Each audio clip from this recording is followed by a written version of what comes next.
Ever toss shock into your pool and watch it fizz like a science experiment? It looks like you're helping your water, but here's the truth. This one habit is actually ruining your pool, and most owners do it without even realizing it. Today I'll show you why dumping shock straight into your pool is a big mistake, and the right way to do it so you don't waste money and end up with cloudy water.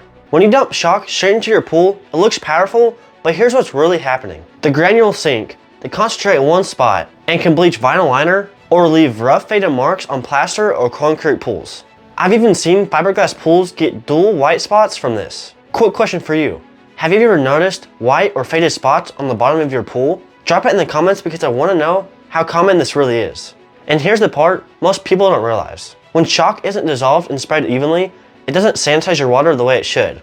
Instead of fighting algae and bacteria, most of it just gases off or reacts in one small area. That means your pool can still stay cloudy or green even after you just spent money on chemicals. So how do you do it right?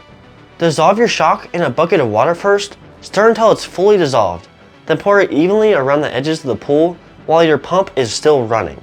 That way the chlorine is evenly distributed, your water clears faster, and you don't risk damaging your liner, plaster, or fiberglass finish. This small step may take 2 extra minutes, but it saves you hours of frustration. Here's my personal tip.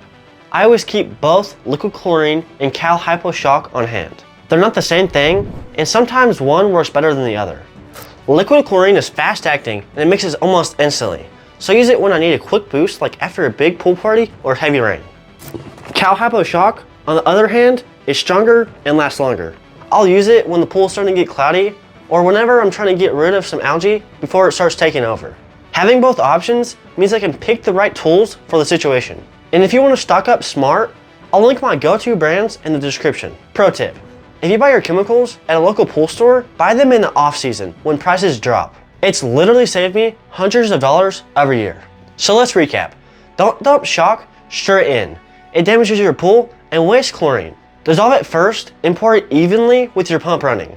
And stock up smart so you aren't overpaying midsummer. If you found this helpful, hit like so YouTube shows this to more pool owners. And before you shock again, check out my video on what rain really does to your pool water and how to fix it fast. Because storms can undo all your hard work overnight. I'll see you in the next one. Cal-Hypo shock though is stronger and lasts longer. Ooh, that's heavy.